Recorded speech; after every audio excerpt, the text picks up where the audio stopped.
Hi everyone, it's Jackson here. Welcome back to the channel. First off, I'd like to thank you for tuning in and listening in to my talks. Really appreciate it. This is a new channel, it's a new venture. And if you enjoy what I'm talking about or think it's interesting, smash that like button, hit the subscribe. I'm going to try to keep it as interesting as possible. Today we're going to continue from my previous video that was talking about communication styles and how certain personalities can have certain issues with communicating. In particular, we were talking about Thomas Erickson's book, Surrounded by Idiots. And if you don't have this, it's a strong recommendation. And in particular, we were talking about the color red and the challenges of the red personality type.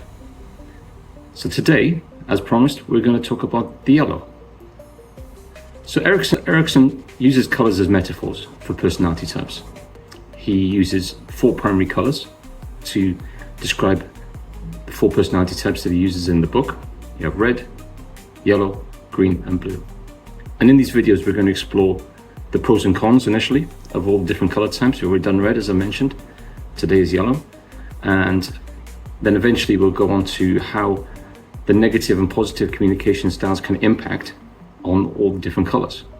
So they'll be slightly longer videos because it's a bit more complicated, but it'll be worth going into so you can fully comprehend. If you do the personality test, which I definitely recommend, that are linked in with this sort of personality profiling tool, you will see how your core personality, the one that you know as yourself, interacts with others, but you'll also be able to spot the other colors in other people.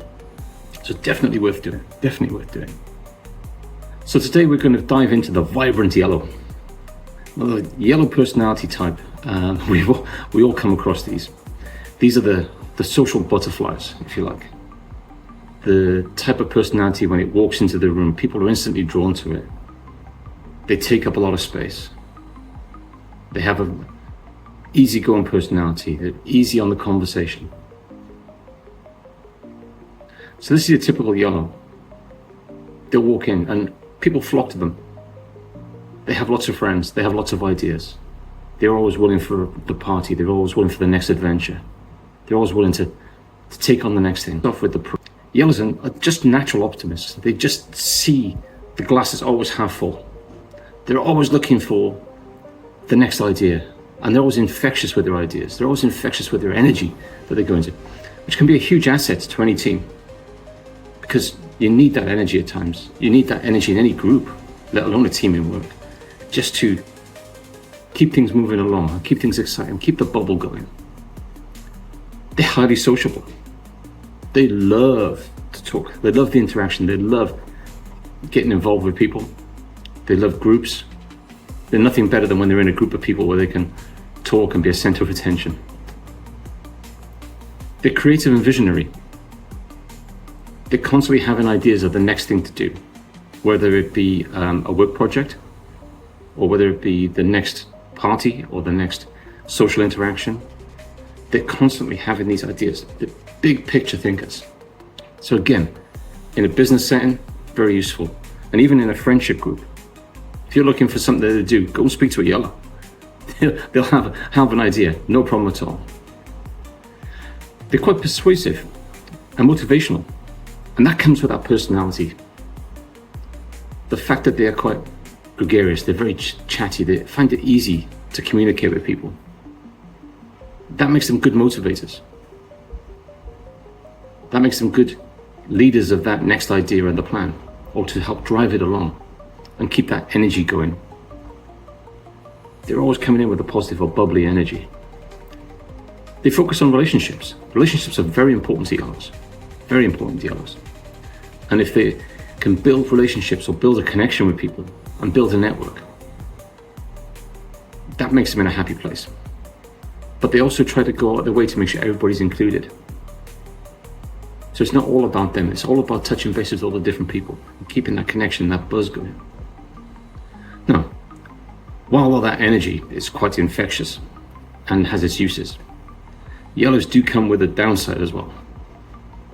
And for all the positives that they have, you have to recognize the negatives. So what are the negatives? Let's have a quick look at them ones. Yellows can be distracted and disorganized.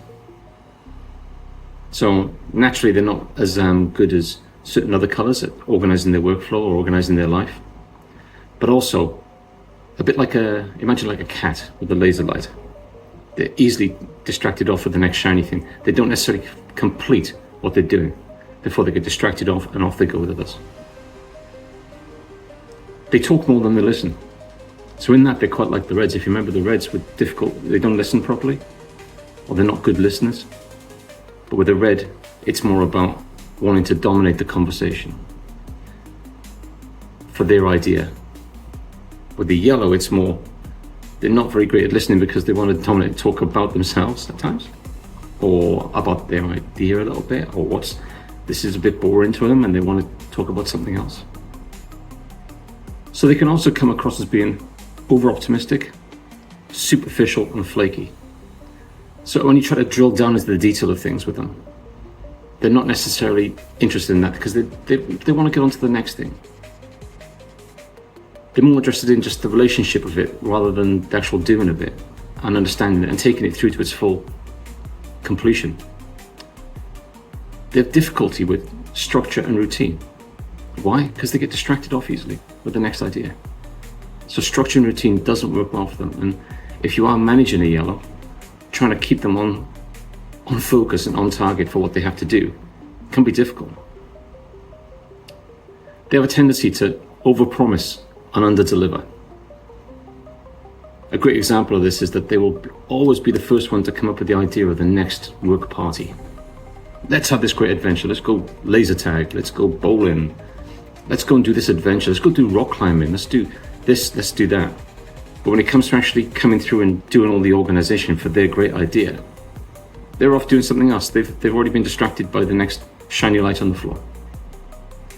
So again, it's always worth keeping in mind that for all the positive energy that a Yellow can bring to a situation and how positive they are in a group and the energy that they can bring and the charismatic nature of them, they're not always the best person to give a high profile project to. So interacting with Yellows. If you're working with the Yellow, you recognize that you work with the Yellow. What's the best way to interact with them so that you can get along with them, keep them on target, keep the friendship going, be realistic about who they are and the better ways to communicate with them. So be prepared for conversations because they can talk and they can talk and they can talk. And at times they'll keep talking about themselves and their things that they've done and what's of an interest to them, and they'll dominate a conversation about that. So gently guide them back to the topic. Bring them back around to say, yeah, that's great. But anyway, about this, and just bring them back onto topic, and they'll come back. Focus on the big picture. If you're going down onto the nitty-gritty, you'll lose them. You'll lose them quick. So focus on the big picture and about the adventure of it, the fun of it. Keep it visual rather than detail and writing. That way you'll keep them entertained with it, and entertaining them and keeping them entertained is one of the key aspects of trying to deal with this particular color and personality type. Try to keep it positive. Because if you keep it positive, you keep them engaged with it. They're always looking for the positive things in life. Help them with structure, gently. Give them suggestions. Set clear guidelines with what you want them to do. But again, do it with some optimism, some good feeling, some positivity, and keep that positive energy going. Because if you tap into that positive energy, this particular personality type will move mountains. Appreciate their enthusiasm. Lean into it. If you get them on board as an ally, that enthusiasm will drag other people in because they're naturally charismatic. So, in conclusion, the Yellow personality brings some real good things to any group. They have incredible energy, as I said. The optimism they bring into it. The social warmth that they can bring into any circumstance, whether it be a party, whether it be a friends group, whether it be a work event, whether it be a meeting. They will light up the room to a degree. Understand their natural inclinations, both the strengths and the challenges that they have. And when you recognize that, it allows us to communicate more effectively with them and actually use them effectively. It allows you to build stronger relationships with them. And this color is all about building them connections and friendships. They actively want it. And if you can tap into that, you'll have yourself a great ally for lots of different circumstances. Ultimately, if you do this, you will create a more productive and harmonious team. And that can only be a good thing, surely. And by appreciating the yellow most, we could truly harness their ability to inspire and connect. Because again, their ability to network is unsurpassed in the other colors. Unsurpassed. More importantly, the first key to it, and I said this in the previous video, and I said it at the start, knowing yourself, know who you are, understand your color, understand your positives and negatives. Pick up a copy of this book. Have a read of it. Understand the back end of that book is all about how the different colors communicate with each other and the impacts it can have. Or if you have to give bad news to one, what's the best approach? Really, it has such a good amount of knowledge in it on how to communicate personality-wise. And all I can say is do the test, folks. If you do the test, pop it into the comments. Let me know what color you are. And just for clarity, I'm a red dominant with a heavy yellow setting. And I dip into a little bit of blue at times, but predominantly red, yellow. So, I can be a handful at times. Thank you for tuning into this, and I look forward to seeing you on the next video. The next video, we should be looking at the color blue and what that brings to a group, their strengths, their weaknesses. So tune in for the next video. Thanks for your time and attention. See you soon. Bye.